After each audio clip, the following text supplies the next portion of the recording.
Right, looks like we're live. I am here again today with Greg, the Chubby Funster. I hope you don't mind I'm using your name. Oh, I don't care which one. It's fine. Okay, cool. I'll probably refer to you. I don't know. We'll see. We'll see what I feel like in the moment, any given moment.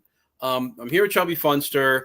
Recently, he released a video regarding the different. It's a stratification of the types of adventure design, and I wanted to explore that more in a kind of a back and forth. Now, I haven't prepared any questions because I didn't feel like I needed to. Like completely transparent. I am an adventure design novice. I have no idea what goes into designing an adventure. And so I have natural questions that will just come up through the explanation. Probably have natural comments because I hope I can be observant as well, and maybe toss in some commentary that way. The video itself is in the description as well as Chubby's channel. I very much encourage you to watch the video and to subscribe because there's been nothing but good content come out of the channel so far. I love every time there's a new video that goes up. To fluff you a bit here, I really like the content that you've been putting out. I think it's great. It's very insightful. It's a unique voice. It's something that I think that no one else has yet provided that I've come across, and you do such a great job at it. I find that if there is someone else out there doing it, I'm sure nowhere near as good as you. Yeah, that's why I decided to start doing them. I started doing it I did a review basically of Gods of the Forbidden North as the first video that I did that wasn't like my own thing. Like, hey, here's how this thing works that I made. And the point of it was that this is no shade on the people that are doing this, but the dominant strategy is there's guys who get some product, whether it's a physical version or just a PDF version, they flip through it. They might read it a little bit, but then they flip through it and then they offer their opinion on it. And that's fine, but it only gives you the same kind of benefit of going to the store and flipping through a book like that. So it's good, especially with the removal of physical stores in a lot of places and everything moving online. That's good. That's good to have. But I've been running Gods of the Forbidden North for 2.5 months at the time when I made that video. I've been running it continuously since I made that video. And so I made it to be like, this is a review of a product that I've actually really read in depth, and I really understand it. And going through that made me realize that I needed to make that video about dungeon design. And I said, like, these are the things that I think I use to judge whether a dungeon is good or not. And I laid out all these different ideas. And then I think it was probably somebody in a comment was like, you should apply these ideas to a real, like a specific dungeon. I started doing, okay. So I started applying it to specific ones. And there's some that have been much better than others. Like you go through and you go, look at this. Yeah, this is pretty crazy. And by graphing it out the way that I do, where I use like a dot system to show the difference like between different rooms, like all these rooms that are marked with red dots have a monster in it, and all the rooms that are marked with blue dots, which may be the same, have an interesting thing going on in it, and the ones with a gold dot have a treasure. And you can see that like there's these huge seas of rooms with only red dot. That's all it is combat encounter after combat encounter after combat encounter. And the writer might be providing some level of detail in that, like there's different color stone, or they might talk about the floor a little bit or whatever, but there's not a substantial difference between that room and just a generic dungeon room. Like they're giving you stuff that any GM could just make up off the top of their head.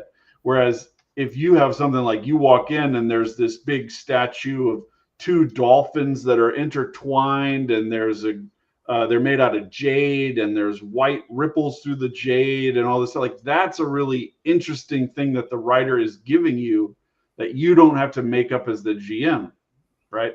So if the whole dungeon is all combat encounters with almost no cool stuff to describe, and there's very little treasure, then like, what do you need the dungeon designer for, right? Like, I mean, I could just make that shit. So that's kind of been my perspective, is like looking for the modules that provide really interesting stuff. And the only Wizards of the Coast module out of the ones I've reviewed a few of them now that is like that is Sunless Citadel, which has really, really good descriptions, but it's all the way back in 3rd edition. So, you know, like they've given up that module way. So like going through this stuff has really taught me a lot about how things have changed over time. Because I think everybody in this, you go through long stretches of time where you're not really paying attention to what's going on in the hobby. Maybe I was playing mostly video games for, you know, about a decade, and then I got back in and doing stuff like that. So you see it as one individual, it's hard to notice change over time like that. Unless you're in the hobby, and then you have, like, a lot of these people are working for a company, so they have an interest in it coming out a particular way. I just want it to be good. And so I went through that, and then eventually I was like, I've got enough ideas together to do this adventure design one and say, this is how, because the dungeon in most D&D stuff is either one or one of several, and then that's your whole campaign, right? Like, so they're in a town, they go out to the dungeon, they go through that. And so a lot of D&D people think of that as the whole adventure. That's it. That's everything. And then I made this adventure design one, and I was like, not only is that one of them, and I used Keep on the Borderlands as an example, and I was like, but there are other ways of doing an adventure for other game systems besides D&D, other ways of playing. And I went through three other types, and I bet there's probably more out there if I read more. Like, the problem is one individual has a very hard time just reading to depth, not even playing, just read. It's one thing to just skim a 30-page module. It's another to read a 200-page book that shows you how to run a full campaign in this particular thing. Like that, Gods of the Forbidden North is a 500-page book. You know, what reviewer would we expect to read every page of every single one of these products that they're reviewing? That's another reason why I don't think awards in role-playing games mean fuck all. I mean, like, the people might be grading it based on the quality of the physical product or the quality of the art or whatever, and have no idea how it plays at the table, how it works out at anything. No shade to any particular, like, I don't have anybody in mind. I don't have any award. Like, I just don't see how it's even possible to do it. Like, it'd be like, you know, judging people's individual social performances. Like, how could you possibly have the expertise to do that kind of judging? You know, like, it's very difficult. It's not even like New York Times bestseller list or something where you might actually read the book. You know, like, you could read all 500 pages of Gods of the Forbidden North and still not know what it's like to actually run it. So I talked for a long time there, but no, that's fine. It was all good stuff.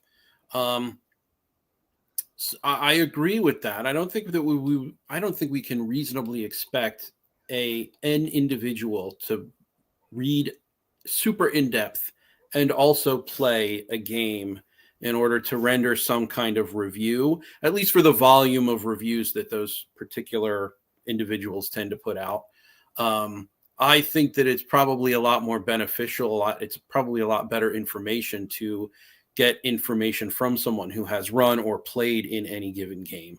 And I would probably argue, or I would argue that, you know, that's why the hobby sort of thrives on word of mouth, because you can trust friends' opinions for having played specific games, etc. But even then, you can't really get a you can't really get like foundational knowledge regarding the type of adventure that's been written, why it succeeds, why it fails, how diversified the different types of adventures are. So that's why I found your video very, very interesting, because it was exactly that. And to a novice, again, someone who's never written an adventure, who's, you know, tried or trying to write an adventure, I just found it absolutely incredible. All the information that you provided with the support, right? It wasn't just, hey, here's what I think. It was, here is my support for the way that I think, which is, that's my bag, baby. So let me go ahead and say hello to everyone real quick. So Kingmaker, hello. Me, hello. How are you? Erudite DM, thanks for stopping in. BGD, thank you. Hello to Chubby Funster. Brian, what's up? Stochastic Agency. Oh, here's Chris. BGD, I have recently discovered Chubby Funster's channel, and I agree with James that the levels of thoughtfulness and insight with regard to the content presented are quite high. Couldn't agree more. Yeah. Couldn't agree more. Heath, hello, Heath. Elf Hunter, what's up? What's this? I don't think Rob GTF. Gods of the Forbidden North. Oh, okay. Excellent. Cyrus Wright, hello. And Mike, hello, everyone. Thank you for swinging by. So let's get into the types of adventures that at least you have qualified. As you said, there may be more. There likely are. But they're broad buckets that you sort of place these things into, and you have stratified them based on, I think, the type of play that they encourage. So it's based on the type of player that they constitute. And this is something I've talked limitedly about on the channel.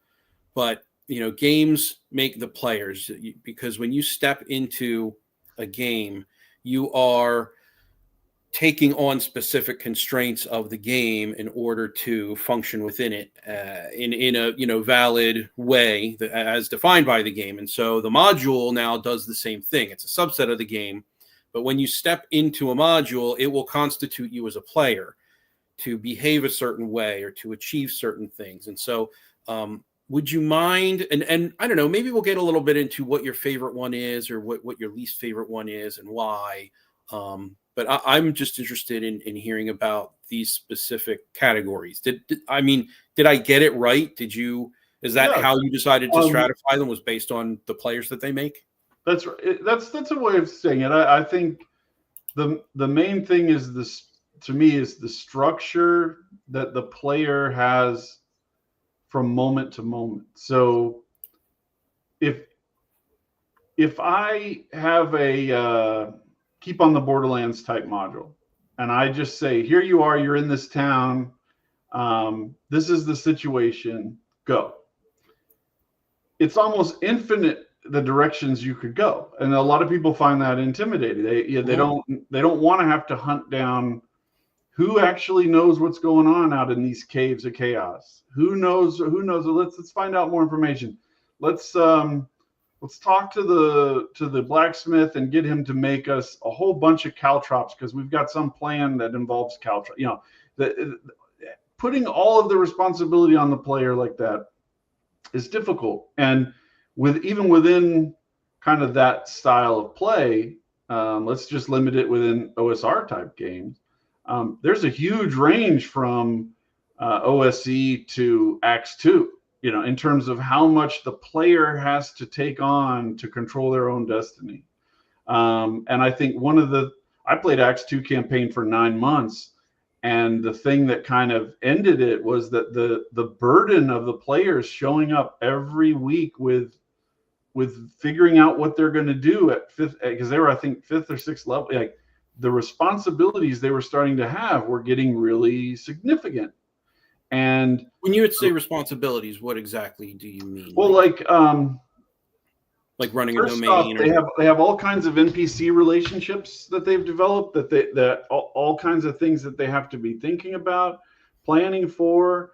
That once they reach a certain level, they are bringing in enough goods that they can't just be like, okay, I need 1,000 gold pieces to buy this item. I've got it now. I can buy the item. they start to come up with things of like, my guys were running. They had a venturer in the party. He was making business deals up and down a river. They had a barge that they had purchased. They had mercenaries that they had hired to guard the barge. They had workers they hired to move the barge up and down the river. They had discovered the Undercity in one of the, I forget the name of the rest of the module name, but the one where you have the Macresis AX3, I think, where you have to go down into the sewers through all sorts of filth to get to the dungeon. And so that's why nobody's found the dungeon. It's in the middle of a city, but nobody wants to go down this sewer pipe to get to the dungeon. And so they were kind of teasing with whether they were going to go in there or not. The logistics of that. They had found, I had put Dwimmermount into the world. It's a mega dungeon. They had forayed into the first level, a little bit into the second level. They weren't sure how much deeper they needed to go. Things like that. The decisions that they were making, they're starting to have magic research decisions. They were starting to have, they hadn't yet kind of gotten to the point where they were like, we need to form a syndicate. But if you've read Acts 2, like the more thieving types of characters can create a syndicate to run organized crime out of, like there were all of these things, right? Hiring mercenaries, just managing 16 NPC mercenaries, but it starts to get really difficult, even if you're just a straight up fighter and that's the only thing you're doing besides your character, like it just becomes demanding on the player. So all those kind of things factor in, even within just what I call an investigatory adventure. Mm-hmm. I call it that way because you're the investigator. You're trying to find things out for yourself. You're the origin of all the agency in the module. Hey, Crispy, what's up?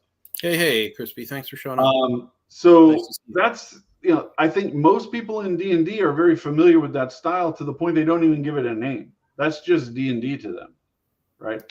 But when you step outside of D&D, there is a lot of different variations. Even within early D&D, Tracy Hickman and his wife, I can never remember his wife's name, they write as a team, and they wrote early D&D modules like this. But then they found games that were better suited for it than D&D and moved out of D&D for the most part. But they write what I call cinematic modules, where you have a plot flow that you're trying to sustain, and the players can make choices to kind of go up and down through the plot flow, almost like that game Plinko on Price is Right. Like, yeah, you can bounce all around going down the board, but you can't get off the board. You're gonna get to the end of the Plinko board, right? And I think that is a structure that there's people who they want to tell the story, and there's always arguments on social media about D&D, whether D&D should be telling a story or not. This is an argument between people that are playing totally different adventures. They aren't even talking the same thing. Okay. Yeah. Interesting. So they're the people who are running cinematic adventures, like in the Firefly one that I used as an example, because I love Firefly and it's way better than the other alternative cinematic modules that I don't like. But in the opening scene, it's a flashback, and they're loading crates on a transport ship, and the colonel who's in charge of that transport ship leaves everybody behind and takes all the crates and gets out of there. Right? It fits into the Firefly story because Firefly has this whole thing about people being browncoats who lost the war and they're bitter about having lost the war. So this is like a defining moment of how these people were abandoned by even their own leadership, and they're bitter about that. So from a Firefly perspective, it's very cinematic and narrative, and it works.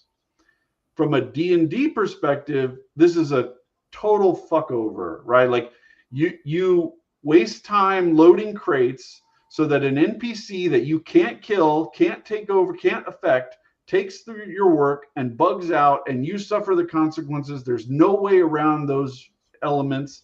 And then you move forward in time and you lose control of yourself again. You get moved forward in time to start the module, right? So from a D&D perspective, that is a terrible way of starting an adventure. I'd say from more than a D&D perspective. Yeah, from a cinematic perspective, it might work to have it as this is a bad thing that happened to you. We're going to kind of role play our way through it, but the bad thing is going to happen to you. No matter what you do, the bad thing is going to happen. And I get it. I have a lot of problems with this style for those exact reasons. It takes over player agency. It does all this stuff. But in the video, I charted how there, where there is flexibility in this module, where there isn't, stuff like that. And it's not a straitjacket completely. It's just very constrained choice that you have to move forward. And it's organized. I only went through one episode. There's a 4-episode arc that's in the book that goes through. I didn't have time to do it all. But the reason why I chose this particular module is Tracy Hickman. It's almost like when you say too much and reveal your true intent or whatever, like he specifically drew out, like, first this thing happens, and then no matter what you do, this other thing happens, and then no matter what, like, it's very specific about how it works. And so there's a lot of modules where they try to hide that kind of process and try to make it seem like you have freedom when you really don't. He was very explicit, like, it doesn't work. This is going to happen. Yeah. Well, I think that it's very telling that the successful author is responsible for authoring a very, I'm going to call it linear. I mean, there might it's definitely linear. Yeah, and like, look, there might be some argument to be had with regard to what the players are able to do with their characters or as their characters between two beats that have to happen. But in my view, if the beginning has to happen this way and the middle has to happen this way and the ending has to happen this way, or even in the loosest sense, if just the ending has to happen this way, then you've shot yourself in the foot.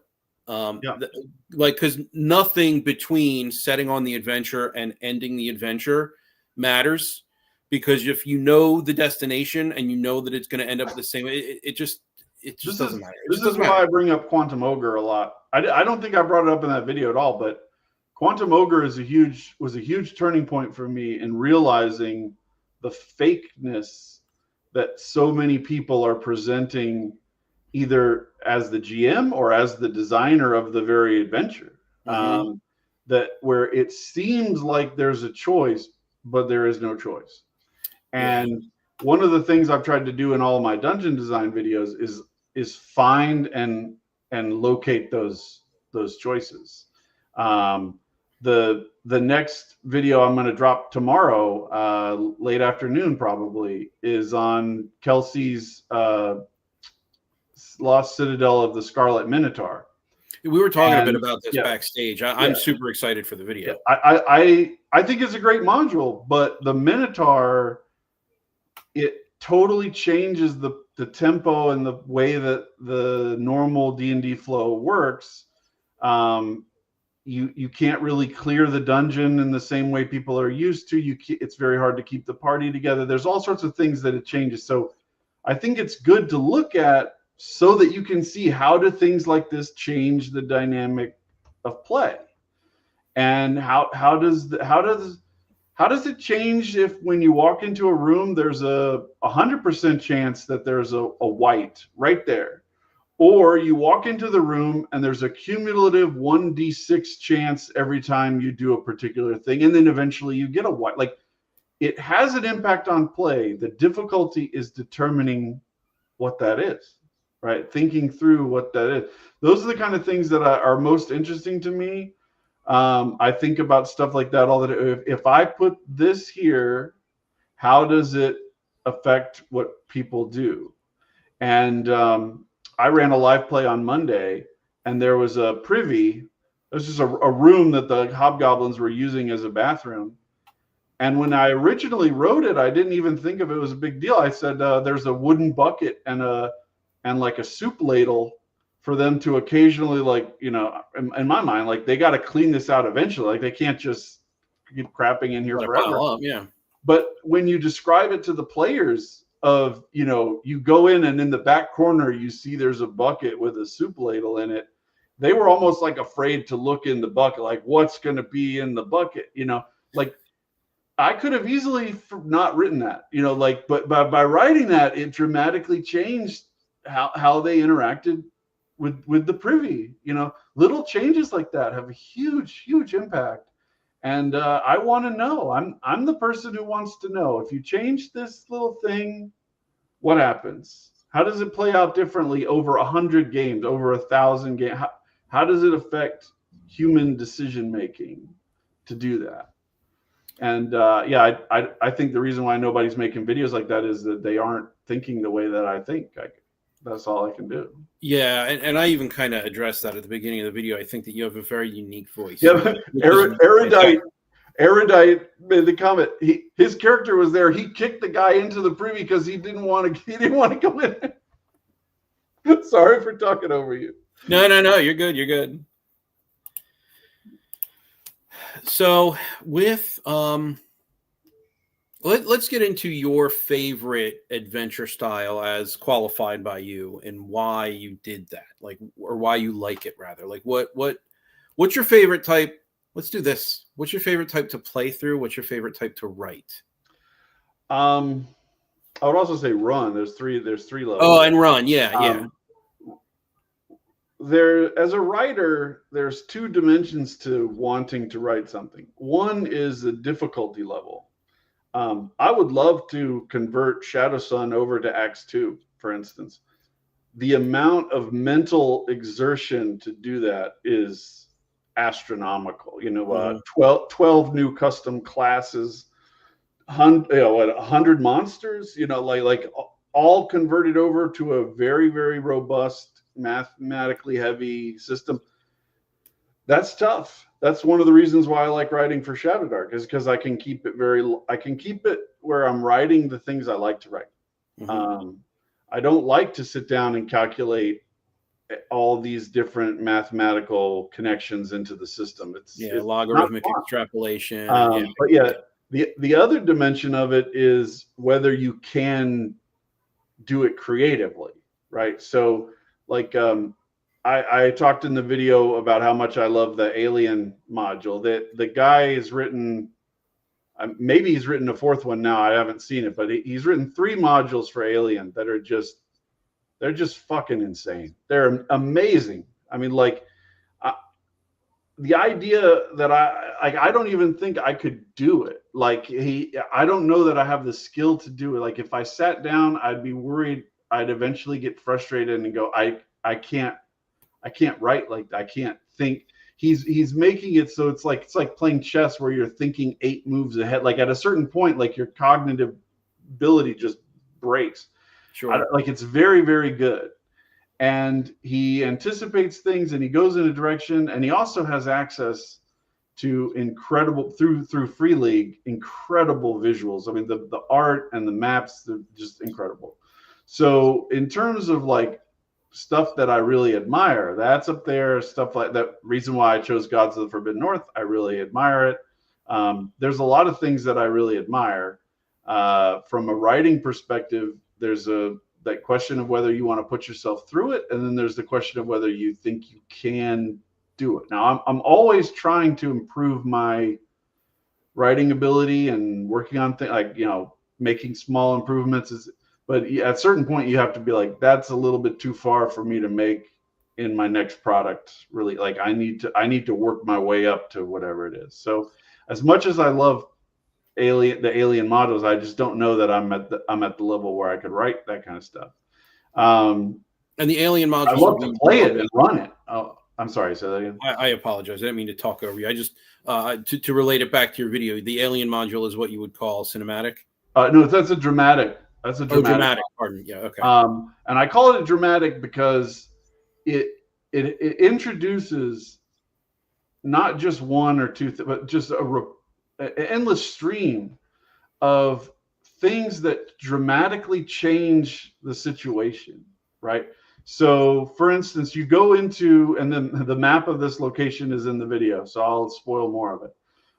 You go into a I can't remember if it's called a ranger station or a police station or a constable station or whatever. Anyway, it's like the local law enforcement on this colony, and they've got like 10 cells, and they are interrogating a guy over in the corner. They're dealing with problem. Like it's a busy police station, and you show up with your team of spec ops guys, basically, and you start asking them questions, and you find out that there's one of the guys you're looking for they detained him for drunken disorderly conduct, and he's over in one of the holding cells. So you might send a couple of people there to go get him and bring him out, and other people are having conversations with these police officers.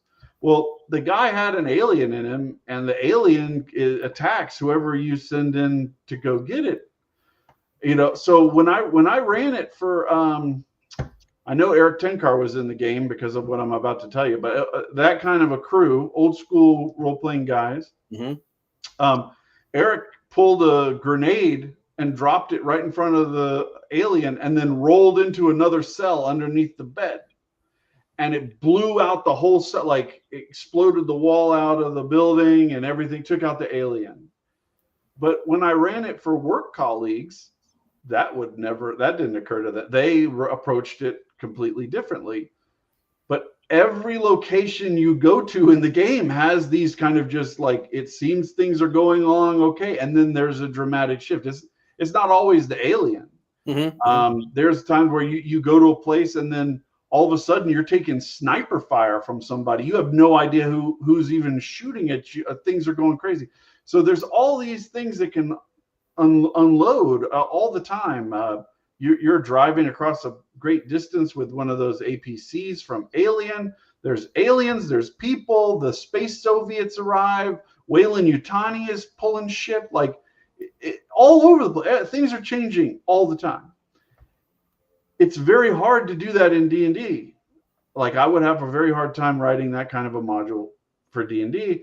And a lot of it is because it's almost like apocalyptic. Like, you'd be destroying the keep on the Borderlands and putting it to the torch, and then like this thing's happening over here, and you're making massive changes to the world. But that's why I call it dramatic, because it just dramatically oscillates from one place to another, whereas a cinematic module is designed to create like a series of events like in a movie or a TV show. Okay. There are some movies and TV shows that are like crazy all over the place, but most are not. Law and Order plots don't go flying around everywhere. That all of a sudden someone walks in and shoots 5 of the detectives and walks out. Like, that doesn't happen. Right? No, every Law and Order episode follows the same formula. They're all exactly. 6 acts. They're all This one was designed to produce Firefly. Like, to produce Firefly episodes, because people really hungered for Firefly episodes at that time. Now I'd love to. If they came out with season 2 Firefly right now, I would watch the hell out of that. But it's designed. Candace is over here nodding because we have a little bit of a disagreement on Firefly. Oh, really? Okay. Well, yeah. But whatever it is, like whatever the show is, that whatever the thing is that you're doing, I mean, like there's a whole story game.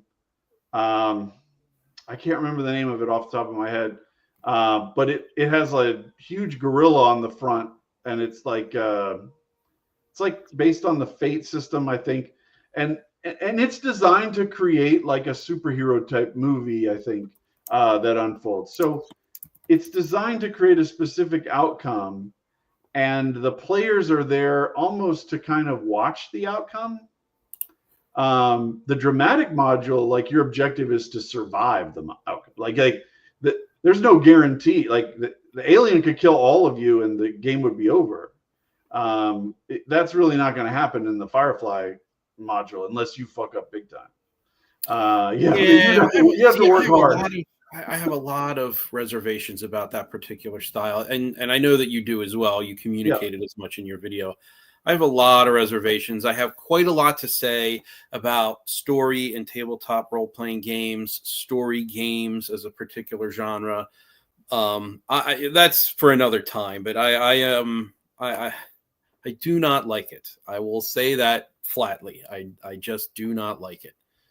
Well, before we get to, I see you've tagged started some comments. Before we get into that, the last version is Tactical Adventure, which is, I think, I'm hesitant to even say it, but pioneered by Wizards of the Coast. because they wanted to sell miniatures.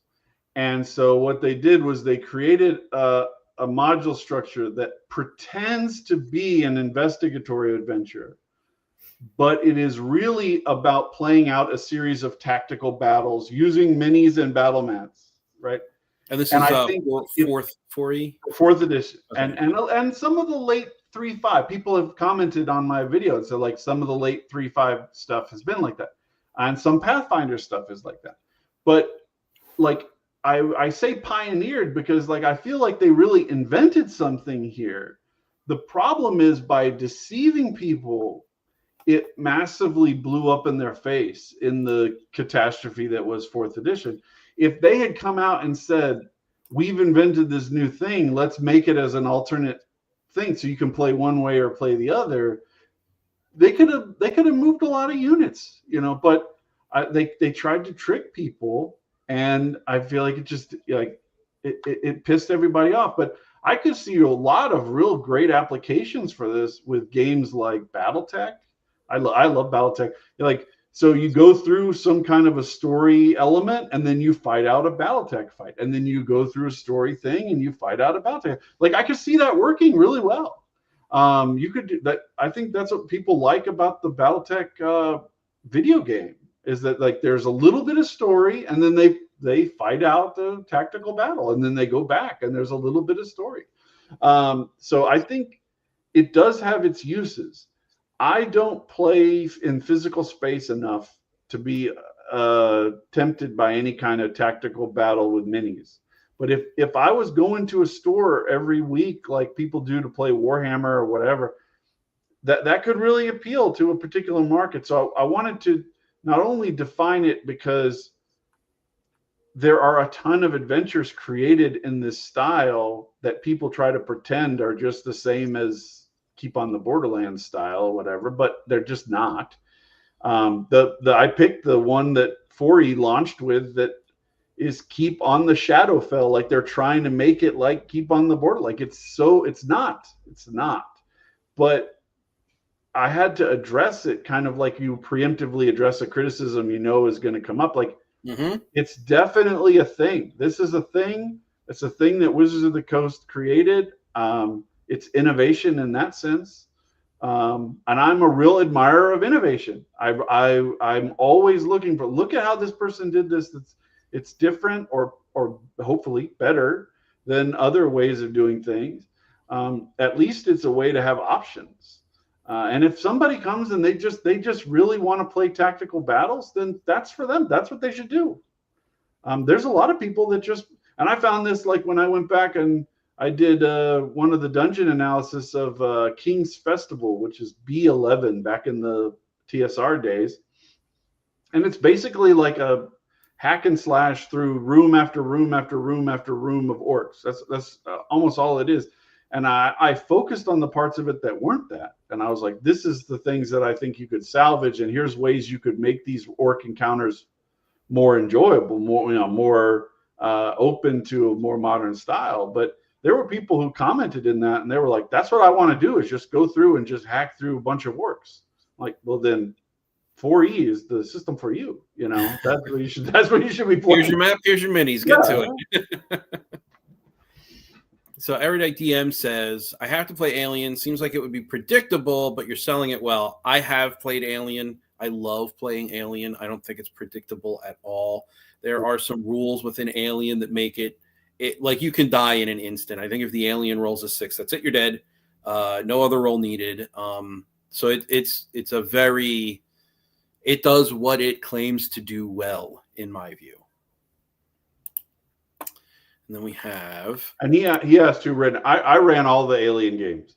I've never actually played in an Alien game.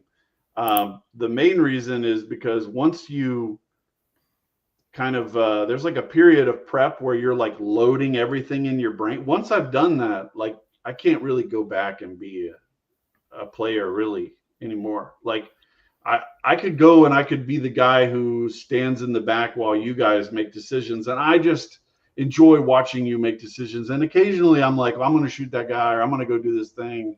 But I feel guilty acting on metagame knowledge like that. Like I know that that's going to explode in an hour and a half. So I'm not going to go stand by that. No, I'll go stand right next to it. Like I won't take advantage of it. But I think, yeah, it's difficult. There's certain people that just are like the forever GM. That's what they play. I love when I was at North Texas this year. I played in every. People were like, "Are you going to run any games?" I'm like, "Fuck no, I'm not going to run anything. I'm going to play only in other people's games. That's what I want." Yeah, that's awesome. I hope it was a great con. It sounds. Oh, it was good. It was good. You're very welcome. So then we have BGD. I think even if you're designing an adventure that is system agnostic, the first creative decision should almost always be how much content you intend to create and present in terms of table time. An adventure that could constitute multiple sessions of play is usually structured and presented differently from a one-shot single night of play or a sandbox with infinite possibilities. I personally enjoy developing and writing one-shot adventures meant to deliver an engaging and exciting story, appropriate with genre, with likelihood of satisfying conclusion in 3 to 4 hours of play. Well, I think that is one way. I talking and listening to other creators and looking at their work. Actually, one of the things that I'm a big proponent of is not listening to what people say as much as what they do in reality. And if you watch someone run a game, you learn a lot more about their game design philosophy than actually, listening to them talk about how they would run a game. And the same thing with reading their book versus them on their promotional tour. I think what you find is that in a huge percentage, I don't know what the exact percentage is. My guess off the top of my head is 80%. In 80% of the stuff that I've read, pretty much, I can see in the writing one thing that I think they thought of first. And then they began building an elaborate structure around that thing. And they were like, this is the cool thing. I've thought of this really cool thing. And then they started thinking of all the ways they could facilitate the cool thing. Right. So there's some kind of event, some kind of showdown, some kind of place in the whatever it is. And they're like, I thought of this first, and it's the coolest thing, like to go back to Scarlet Minotaur. I think she definitely thought of the Minotaur first. Right. That doesn't diminish anything else in the dungeon. Like, it's just, she was like, what if you have this Minotaur that just keeps showing up in the encounter table? Every time you make an encounter roll, you get a cumulative penalty until you get that guy. And he keeps iterating back into your game. I think you mentioned earlier about taking a decade off of role-playing games to play video games. Yep. Very much sounds like Resident Evil Nemesis. He shows up, he absolutely ruins your day, and you got to just run. There's nothing else you can do. A lot of things that I think are great innovations in game design tabletop game design come from some element of video games, because with a video game you can play like I've played Skyrim just by itself over 600 hours. I could never get that level of gameplay in any D&D module or any kind of thing like that. So seeing something like that just play over and over again, you're looking directly at the mechanism of how it works, right? And being able to go, oh, okay, every time you get within this certain threshold, this event fires, and then that thing happens. One great example I just thought of now is XCOM 2. XCOM is a tactical battle against aliens. A lot of people are going to be familiar with XCOM. Yep. It's a great game. XCOM, the original, I played the original when I was like 12 or 13, man. It was awesome. Yeah. I played the rehash version of XCOM, and then I played XCOM 2. Lots and lots of hours. I really dislike at a certain point having realized how the mechanics work, because in XCOM 2, the enemies are stationary until they see you. They have like small little movements or whatever, but they're basically stationary. once they see you, it activates a series of things and they can get it. So the most tactical thing to do is to get Not engage. right up to within like 1 square of them seeing you, end your turn, and then the next turn you step over that 1 square and you have full attacks and everything, right? Once you realize things like that, it dramatically diminishes your enjoyment of the game, but it makes you realize what kind of things are you doing in other games that are having this same effect. They know that they can, as soon as they open the door to this dungeon room, all this shit's going to happen. So they're waiting on the other side. Well, then that means as the GM, you need to be role playing it as if they're real people, not people sitting on some little minor loop waiting to be activated. Mm-hmm. I agree. I think this is a point that kind of calls back, and I'm going to segue for a moment into film because I come from film. I've worked in Hollywood on film studios. I've partially written scripts. I've never finished anything, but I did used to be a script reader, and so I watch movies in a way that is different to the typical movie watcher. So I have an expanded vision of what's actually on screen. I don't just see what's on screen. I see why it was written that way. I can tell you whether or not it was poor acting or poor directing. And I also see all of the things that are happening around the scene that the crew are doing. If a PA is involved in doing something, I can tell you it was lighting, a PA. Changes in, yep. Exactly. So I have this sort of expanded view. This is not to, I guess, pontificate. I got a great thing to add to this when you're done. I can't wait. But the idea is that when you know how the sausage is made, you approach in a much different way. You're able to consume it in a different way, for better or worse. And it's very difficult to sort of force your vision to narrow again. And I think that that's what you're providing for us with your breakdown of the different adventure styles, because you know how it's made and you've paid very close attention, and you're kind of you're allowing us to see how you see it. Now, I won't be able to see it exactly as you do because I don't have the experience that you do, but I can hear how you relate the different ideas to me and how like when you sit down to read or run a module, like you said, like, well, I know you came up with the Minotaur first, and I know that all this is taking place around the Minotaur. Like that's the process that took place, and that can be a very eye-opening thing.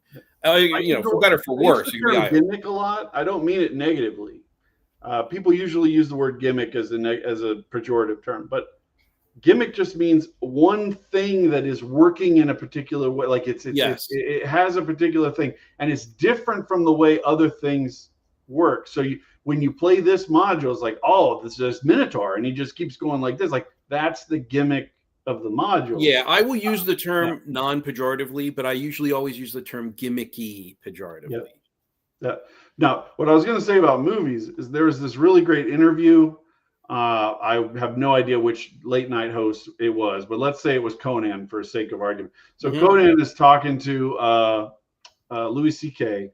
about movies, and he's like, well, how do you feel about you watch a lot of movies, whatever? And he was like, movies have been ruined for me.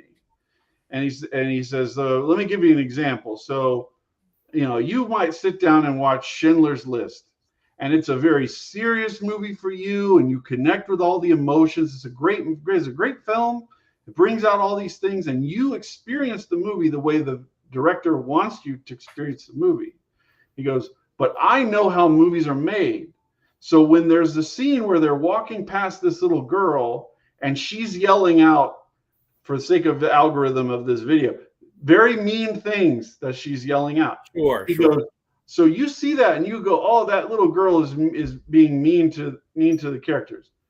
He goes, I see that little girl, and I know that somebody brought in 200 little girls to walk into a room and to say that horrible line and then walk out. And then they were like, which of these girls is the worst girl? Yeah. And then they picked that girl to put her in the movie. He's like, so when I see the movie, I don't see it the way that you see it anymore. It's totally ruined. It's a completely different perspective. Even in the singular case where you see the girl and she says the thing, it's still... I can't even watch Schindler's List anymore without thinking about that girl, because I know now. Even if you narrow it down, even if you get away from like like casting and auditioning and all that kind of stuff, even if you narrow it just to the scene, you think to yourself, well, I wonder how many times it took them to get that take, because this isn't the first take that we're watching. I wonder if that little girl is okay psychologically because she was made to do this over and over and over and over and over again. 20 takes or whatever. Exactly. Like, and you know, Kubrick, he's famous for having taken extra long in his take taking, because it affected the psychology of Shelley Duvall, for example. And so, like, there's whole network of things that takes place behind the scenes that That's right. you either are or not aware of, and you can see it. You absolutely see it every time you watch a movie. It doesn't even have to be a specific one more movie. example was, we can get off film, but whenever I watch TV shows now, when we watching a show, it could be anything. It could be Modern Family, it could be CSI, it could be anything. And I will see the arrangement of light and the camera angle and the characters, and I'll be like, that guy's about to get hit by a car. And then bam, he gets hit by a car, because they moved the camera out so it's isolated him, so the car will be coming from the side. And they've done this and they've done that, and I'm like, that guy's about to get hit by a car. Bam. I can do it. I do it in story. So I'll take a look and see, like, okay, this guy he's in a great relationship with his wife. They come home, they tell each other they love each other every day. They're having dinner together. One of them's dead. I know it. It's going to be in an hour or whatever, you know, depending on the length of what I'm watching. Someone's going to die. It's going to be one of these two. I absolutely get that as well. But you can see the same thing in role-playing games. So you can see, I can read role-playing game modules, and I can read a room, and I can be like, as soon as they come in the room, this is what they're going to do. First thing, because I know that the arrangement of incentives is such that that's what they're going to go for. And sometimes I'm wrong, but usually that's exactly what happens. You know, in that module I wrote and we ran on Monday night, they come down. There's a stairwell going down a short distance, just like a 5-foot stairwell, and then there's a door. There's two doors. There's one closer than one. They check the door first. It happens every time. Like they check at the door because they don't want to go down the stairs and not have listened at this door or whatever. Like, it's just the way people play the game. Mm-hmm. You know that this is going to happen. And I love playing with people who've never played role-playing games before, because they will make rando decisions that you don't see coming at all. There was when I ran that in that alien police station, there's a guy who has heartburn, right? And it's a red herring. He doesn't have an alien in his chest. He just has heartburn. As soon as I described the guy saying he has heartburn, could he get some Tums? One of the women on our work team, who had never played role-playing game before and was the nicest woman in the world, she pulled out her flamethrower and lit that dude up. She was like, I'm not taking any chances. Right? That's severe. The experienced role player was like, keep an eye on that guy, like, watch that guy, but I'm not just going to murder him in the middle of the police station. She was like, I don't care. He's going down. Like, she just lit him up. I love playing with new people for that reason. That's very, very interesting. And it's funny, like, you would say human psychology is such that you can tell someone that you're going to manipulate them. You can tell them how you're going to manipulate them, and then still successfully manipulate them in exactly the way that you tell them that they're going to, because it's just, there are certain dependable, reliable mechanisms in human psychology that you can exploit like that. And so you want to think that that's going to be a part of the role-playing element as well, where, you know, if you put the shovel over here and a fresh grave over there, or if you put, you know, a privy with a wooden bucket, like, you expect players to do certain things, but then every once in a while, there's going to be that person that just rewrites it, which I think is fantastic. So that's one of the things I like, is getting into these adventure designs and being like, how does it change the behavior of people if these are the constraints versus those being the constraints? What if you remove this?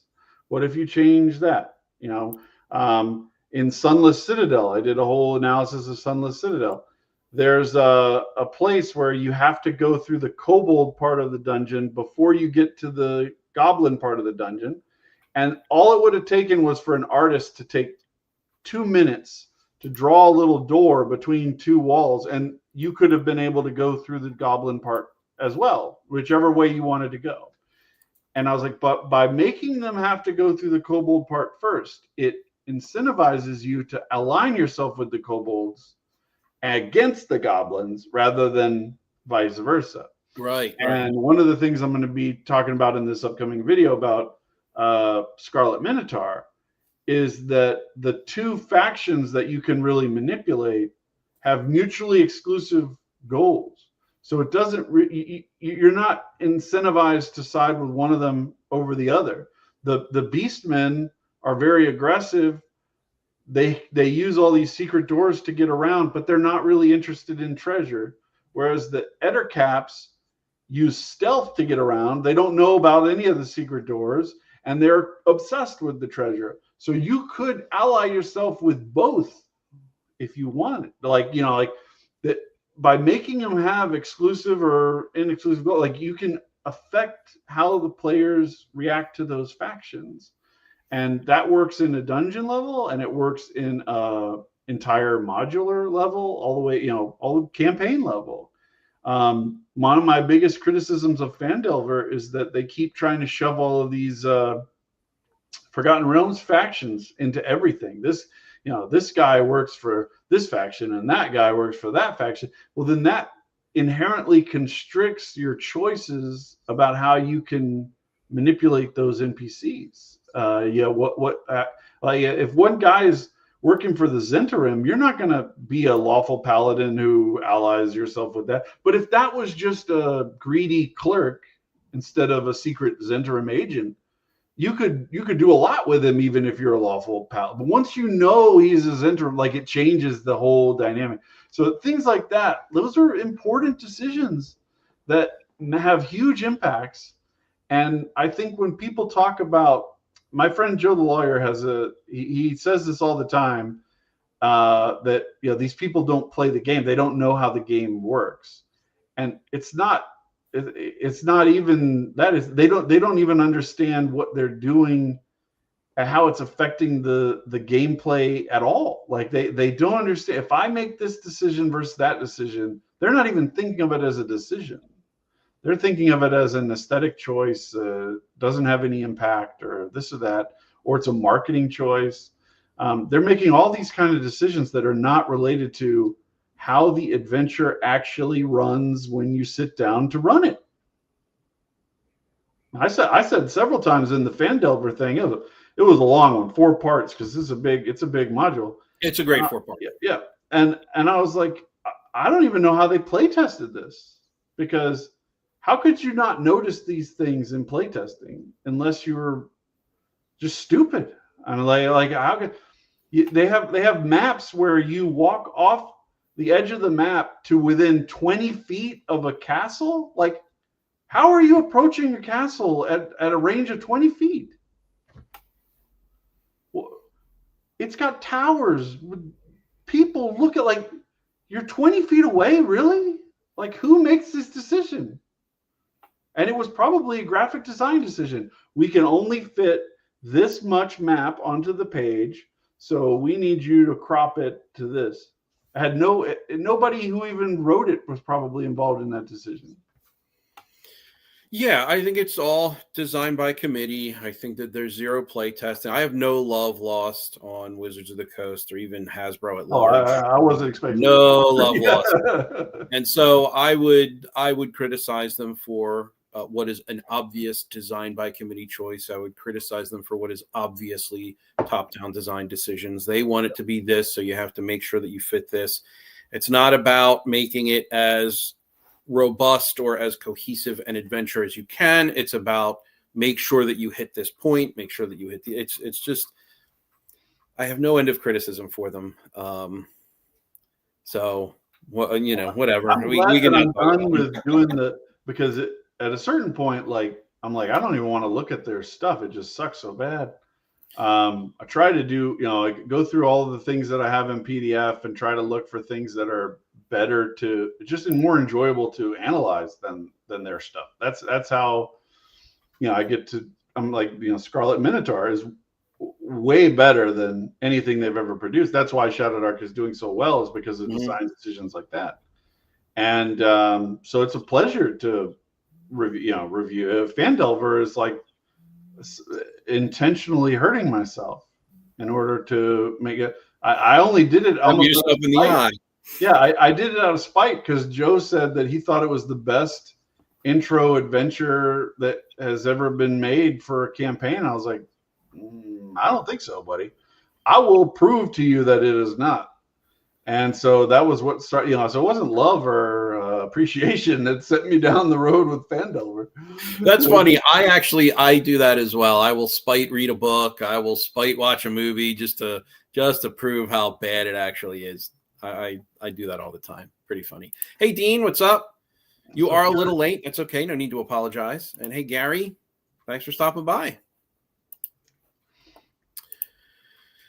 So we've been running for about an hour now. Is there more to say? I mean, there's always more to say, but I want to be respectful of your time. I didn't really put a time limit on this one, but I generally try to go for an hour because I don't want to, people have their lives. They're doing things. So I think an hour-long conversation is solid. That's easy to get to.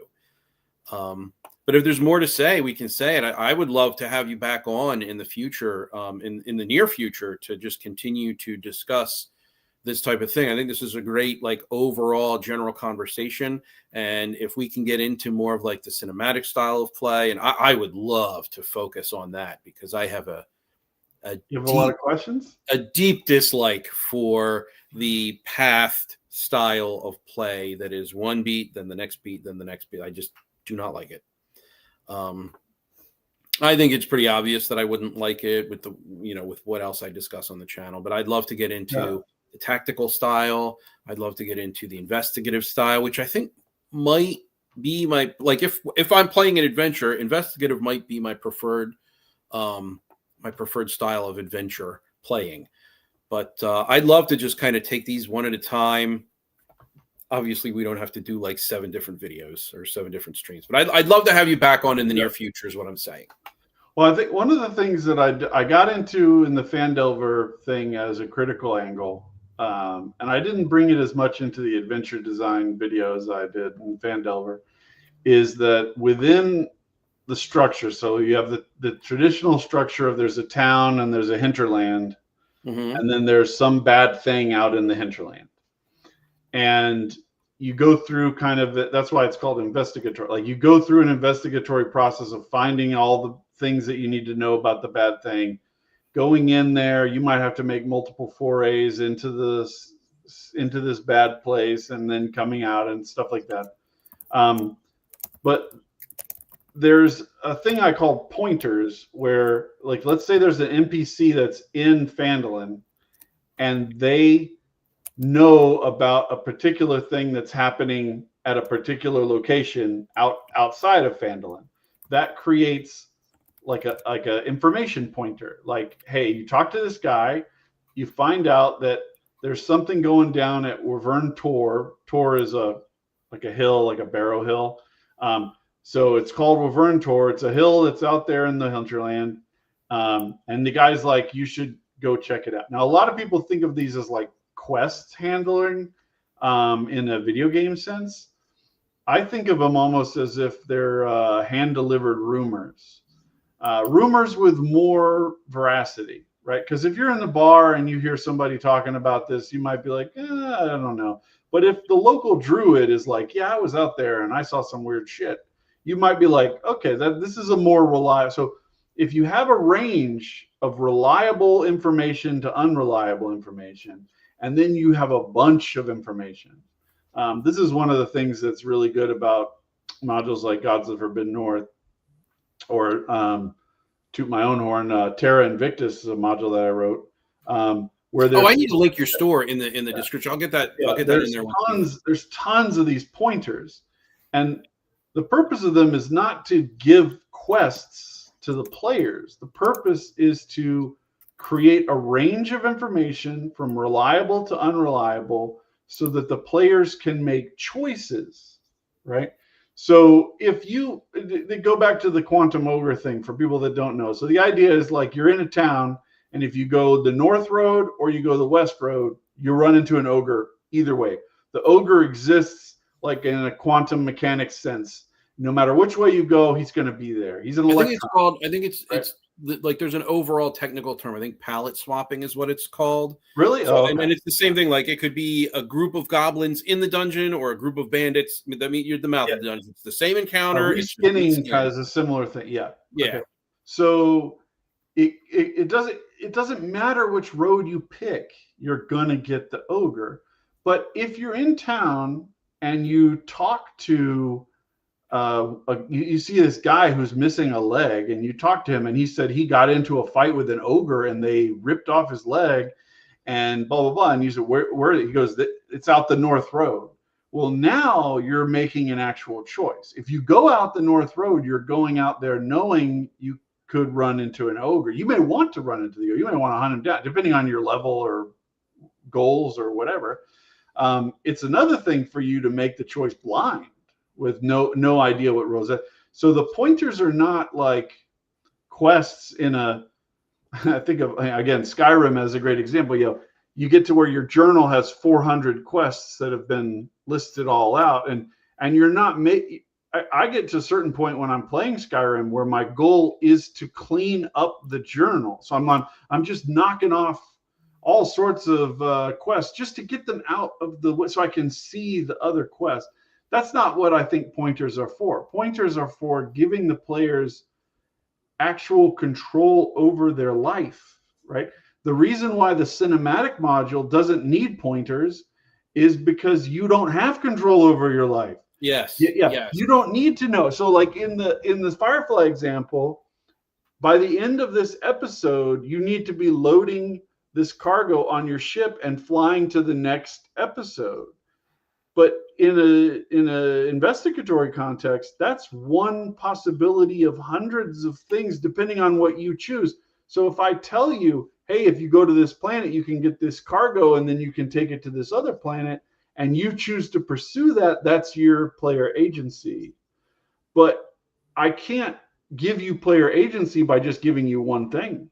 I have to give out, okay, well, if you go to this planet, this other thing will happen. If you stay here, I'm going to do this. If you do go this, you throw out so much information that the players can make an informed decision. Yes. Yeah. Yes. And that it has, regarding the quantum ogre, the solution, and I only learned this recently. Mike and I had a conversation about specifically quantum ogres and palette shifting. The way that you solve for that as a player is to just get as much information as you can, because if you learn that the ogre is in that direction, then it can't be in that direction. That's right. Which means that it cannot reasonably be palette swapped to the new direction, which and that's, I think, very important. So not only does it facilitate player and character agency, but it also solves for those potential issues that come up in railroading regarding quantum ogres and the like. Yeah. And there should also be differential outcomes. So like if you have 5 pointers and they all point to things that are okay to deal with or whatever, but they're not life threatening, then you can just kind of pick whichever one you want. But if you've got one of them, if you don't deal with it right now, somebody's going to die. And the other one is you might make a friend. Well, you're gonna go deal with the thing that's you got to deal with right now, unless you're a psychopath, I guess. But like those kind of things, like having a range of outcomes, like the party in Gods of the Forbidden North, my guys are facing, I think it's like up to like 15 to 20 different things that they know about now. Like if we go over here, we can confront this thing. If we don't, then in like 2 or 3 weeks, that thing's going to be metastasizing into a bigger problem. So like they're starting to have conversations like, I'm worried we're going to like lose this whole thing, because if we don't deal with all these problems, like how are we going to solve all these problems? There's so many problems. And that maybe that's how the campaign ends. I don't know, but we'll see how it works out for those guys. But they've done things like they had person who was acting weird that got an exorcism, it released like a level 20 demon by doing that. So that demon is now out there fucking all kinds of in shit the world. Yeah. So, yeah. So like there's all kinds of consequences to that decision. But if the choice was between rescuing goats for a farmer or delivering a letter to some lady in the other town, like who gives a shit? Yeah, who cares? It's completed. Who now, cares? if you put like Napoleon style secret letter from this seemingly nice old lady and you just delivered battle plans to the bad guy, then hey, cool, rock on. Now we're in Count of Monte Cristo territory. So it's that kind of thing. Like you can work with it, but you need to, and that's why I go through these modules. I go through all the little decisions. Some people might look at it and be like, "This is a small decision." I'm like, no. All of these are important decisions. The decision to make this a room with 3 hobgoblins in it versus 5 is an important decision, right? And people will be like, well, what if it's being randomly determined? I'm like, well, then the outcome of that die roll is going to be having a dramatic impact. There's people who are like, well, who cares if it's randomly created? Well, if I roll 3 hobgoblins in that room and you can take them, but if I roll 9 hobgoblins in that room and they steamroll you, it changes the whole dimensions of the dungeon. That is dynamic and unpredictable even for me as the GM. I don't know how things are going to go. So I'm adapting to that information as it comes out. And there's drawbacks to that, but there's drawbacks to going with a fixed module as well. But all those issues are things nobody else is talking about. Well, I'm looking forward to you talking about them. I got a couple more comments here that I wanted to go to. So John says, any DM who's interested in railroading with quantum ogres is not going to stop the quantum leaps back to the tracks just because the players invested time and effort into learning more. Either you have a GM who wants to run an open world sandbox or you don't. I largely agree with that. Yeah, I partly agree with that for sure. I think there is truth there. So we also have, again, John Mecca, and thank you for hanging out. I wanted to commend you for asking Crispy for his opinion. Not that Crispy is the end-all, be-all of RP. I don't know if we talk that way over on this channel. But the man does have a well-developed critical eye for weak spots. He absolutely does. I saw your unsolicited advice go up last night, and I immediately thought to myself, whoa. And then he admitted that you had actually asked for it. And I was like, oh, this is a solicited advice. Well, it wasn't. I said, feel free to use it if you want. I give you permission to use. Like I was like, I don't care. It won't hurt my feelings if you find things to do. And I've always felt that way about whatever it is. If it's writing or if it's gameplay or whatever it is. Like I'd rather know that it's a problem and fix it. Yes. You know, if there, let's say there was an error in the module that was just a writing error, and nobody told me because they didn't want to upset me that they found a typo. Well, that means the typo just continues to exist. I would rather the typo get fixed as soon as possible. I agree. I'm formerly a professional editor. I'm still a professional editor. It's just on the side. I take side jobs, but I have gotten over telling, like, I don't tiptoe around feelings. I'm going to tell you why it's bad or what you should lean into or what you should rewrite or what you should revise. And likewise, I appreciate when people tell me those things as well, because I know it's just going to make it better overall. I don't want to put out a substandard product. And very frequently, when you are writing something, you're stuck in your own head and you'll pass over that typo 75 times, reading it 75 times. Sometimes it takes a fresh pair of eyes to tell you, hey, this actually is a typo. You should fix it. So I 100% agree with you. Paul Bigby, thanks for showing up and hanging out, says, great to see you guys chatting. Was excited to see this conversation begin and hopefully continue. One thing I've observed is that a couple of styles work well for one-shots up to 3 sessions versus an actual 10-plus session campaign. That's likely true. I think that there are, just like there are systems that are employed to better end for different play styles, there are going to be module types that are employed for better or for worse in different play styles. And there's also like there's some modules that are kind of designed to get you started, and then the GM can go from there with a longer campaign. So like a lot of the early D&D stuff is like you're not expected to just sit in after you defeat Keep of the Borderlands. It's over. Like you're supposed to be like, okay, well, let's go to the next play, and then people will bring up another module, and people would play that module, you know. Mm-hmm. And I know for a fact tons of people didn't give a crap about how far apart these places were. You know, you could be bouncing all over Miss Starrock doing module after my, you know, going all over the place, and people did that. But I think there's also like, if you get out of the D&D world, there's like vampire, like Chicago by Night or some kind of setting like that, where the setting, the module is designed for the GM to kind of set everything up in Chicago.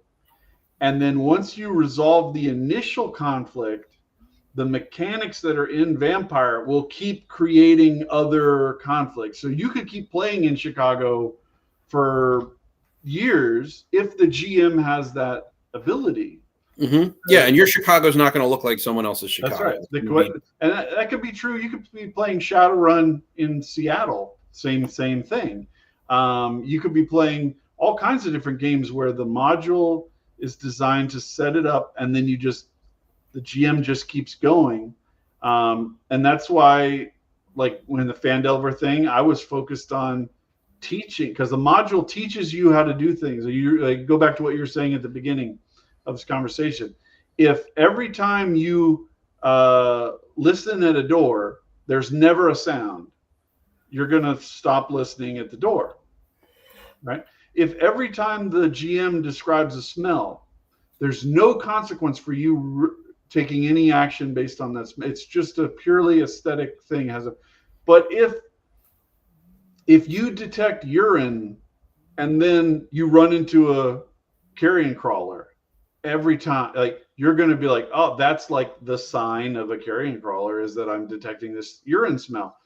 And so you might be in a privy and detect urine and go, oh shit, you know, what's going on? Like, and it could just be legit urine, but like, you're teaching people how to play in these modules, especially like foundational level 1 to 3 in D&D sense, or let's get started playing Serenity, or let's start doing this vampire game, and we're going to start running, like whatever it is. Mm-hmm. You're teaching people how to play. And if you're teaching them to play in a shitty way, it's going to create shitty campaigns. That's just natural consequence.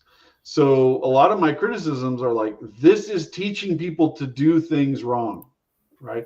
If every time they run into this situation, they react the way you're setting it up, they're going to do that forever, and their games are going to suck.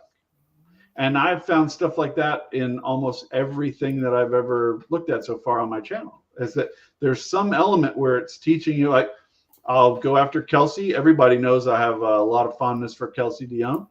I've written a ton of stuff for Shadowdark, but there's 2 rooms in Scarlet Minotaur that are just 100% pain, no game. You go in and you're just screwed, and then you leave.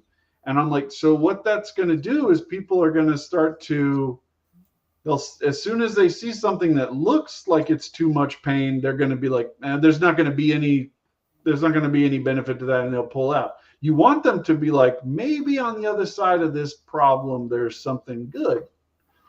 And that's what you want to teach. Now, it's a big dungeon, and those are just 2 rooms.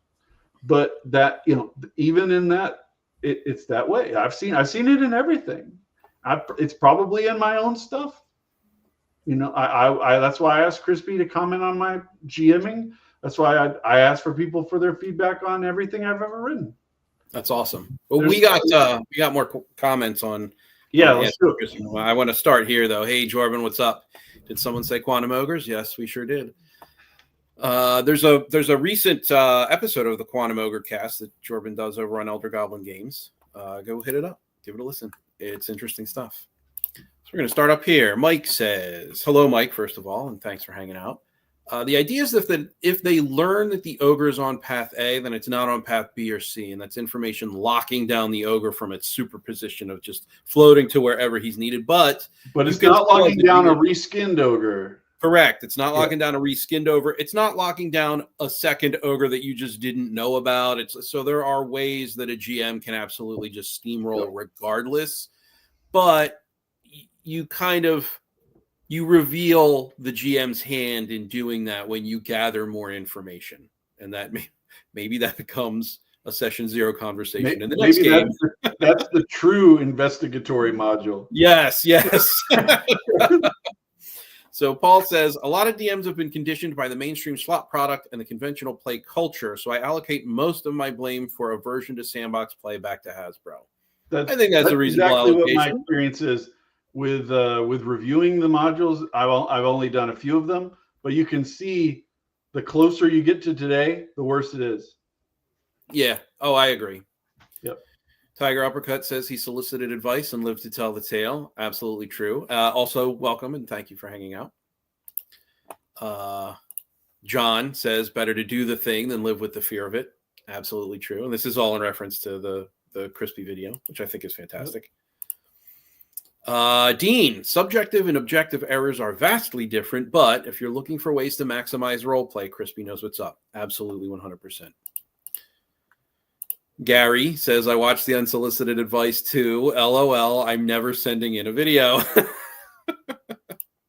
That's pretty funny. Oh, on that, so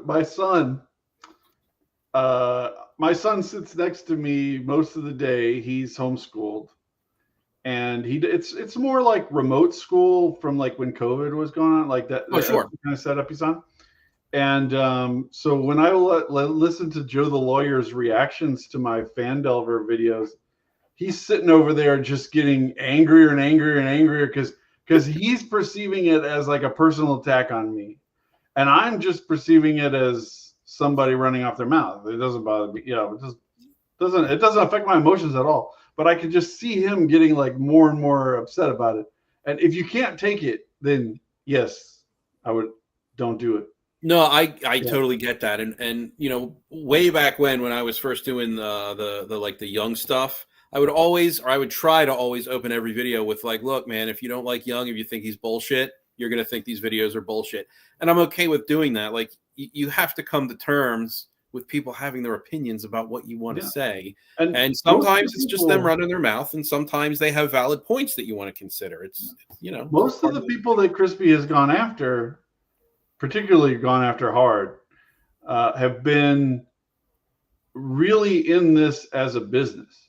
If he criticizes Matt Colville, tough shit, Matt. I don't care. Yeah. If it hurts your feelings, too bad. You're running a now multi-million-dollar business. Like, people can criticize you. No, for sure. Yeah. Now, if Crispy was going after people posting their live plays of like their session that they just barely cobbled together and they're doing this for fun, and it's just, then yeah, that'd be picking on them. But he's almost everyone I've seen, it's been going after business people, even though they might be wearing funny hats and makeup or whatever. They're still in this as a business. Yeah. Yes. And I think that he makes a conscious decision to target those specific entities. He doesn't want to target people or individuals or small channels. He wants to make sure that he's, appropriately placing his ire. Yep. When it's ire, it's not always ire. But then we have here John talking about Requiem versus Masquerade. Dean following up, saying that it's so underrated but very good. I agree. I prefer Requiem. Requiem 2E, but 1E is just as good. It really came along and lightened all of the kludgy muck that Masquerade had kind of gotten itself into over the years. I absolutely love. I just hate the graphic design. The Requiem books with the little very thin red font for the blood, like in the I just hate it. I gotcha. Yeah. That makes sense. BGD, this has been an interesting discussion. I thank you, sir. We got some more talk about Requiem. We have Jordan talking back to BGD. Let's see. John says investigation of the ogres is, if the ogre is quantum, won't help that game, but it will let you know if it's one you want to play. Yes. And I think we touched on that when we said it's revelatory regarding the GM. We have some problems going on with YouTube. They did just update, and it's a bad update, and I hate it, but that might be Just a causing reminder, issues. there's a ton of people that yesterday was their last day on Windows 10, and it was a forced upgrade for all these people. Okay. So I'm sure that has been overloading all kinds of servers as Yeah. new stuff, new settings get set up and everything. Yeah. And then Jordan says layout and design has become so important to me as my eyes age. Yes. And one of the things that for shadowed art that immediately sold me on the layout design was my cell phone. And increasingly going forward, people will be reading way more content on their cell phone than on a tablet or laptop or desktop computer. And when I first got Shadow Dark, I was going to be playing on live play with Eric Tinkar, and he was like, download the quick start stuff and read it. And so I was just sitting there on my phone and I watching TV with my wife, and I was like, I'll just look at it on my phone, and it comes up, and the whole page fits comfortably on my phone, and I can read it. And I was like, okay, this is it. I'm not going back to pinch and zoom and pinch and zoom and pinch and zoom and pinch and zoom. No, this is the size page. I don't care how long it is, but this is the size page. Yeah. I think Kelsey really struck gold with her layout in particular. I think I know that we talked earlier about awards not meaning much, but I think a layout award is pretty quantifiable. And I'm fairly certain she's won awards for layout specifically. If you only looked at awards for graphic design and content organization, I think those would probably be accurate, because that's good. One of the things that she does in her dungeon styles compared to, say, like the classic box text description model that has been around since the very beginning, is that she has in the very top, right underneath like the room number, things like the word walls will be bold, and then it'll have a normal text description of the wall. Then it will have, bold text floor, and then it'll have the things on the floor. So as you're looking through it, you can just quickly say, you see this on the walls, you see this on the floor, overhead you see an altar with a sword on it, whatever it is. And those are the things you're going to say first. It doesn't have to be in box text form or whatever. It's just keyword, basically. And that, I think, is a really powerful alternative to other things. That has nothing to do with the content at all. You could go back and you could convert every single TSR module ever made to that content model or that for organizational model, and it would be better. People have a real hard time, and you really only see this in video games, modeling the advancement in managerial or organizational technologies. So, like, if you play a video game where it's like Age of Exploration, you might get like a technology like joint stock company or whatever. That's not a physical thing somebody invented in a blacksmith shop or whatever, right? It's not a tangible technology, but having that organizational structure massively changed the relationship of people with us. You look at how the Venetians invented insurance to insure long distance voyages all the way down to the Levant and back to Venice. Like, those are serious technologies, and there's been huge amounts of innovation in this space with physical product, with digital product, with layout, with graphic, all kinds of things. And most people pay zero attention to it until it hits them in the face. Yep. When I look at a 5e book these days, ain't nobody got time for all that text. That's perfectly punctuated. Paul says, with respect to criticism, sane adults can easily discern the difference between good faith and bad faith takes, Chubby being the sterling example of the former. All right, we've gotten to the end of comments. I have actually loved this conversation. I think that it was a little bit more stream of consciousness than I expected it to be, though I didn't have written out questions. Yeah, so you didn't have questions, so it's fine. Yeah, so we just went. Next time, I think I will have questions. I'm going to sit down.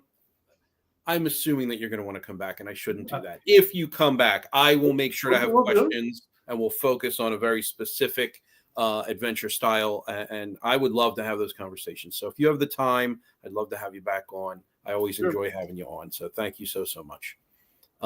If there's nothing more to say, we can probably end it here. Yeah, I'm good. All right, awesome. Thank you, everyone, for being here in chat, commenting, participating. I absolutely love it. And Greg, thank you so much for your time. Happy. I really appreciate it. I'm really looking forward to having you back. Love the discussion. Everyone, please do go and check out his channel if you haven't already. Incredibly insightful videos on the different topics that he approaches. There's a huge breakdown of Fandelver. The one video that really that prompted me to ask for this discussion is about the different styles of adventure module as he has outlined them. So very, very interesting. There's a new live play, Shadow Dark. If you're interested in that, go ahead and give that a watch. That's the one that that you submitted to Crispy for the critique. So second episode is coming up on Monday. Awesome. We'll keep an eye out for that. And again, appreciate everyone, and I'll talk to you soon. Take care. See you. I feel like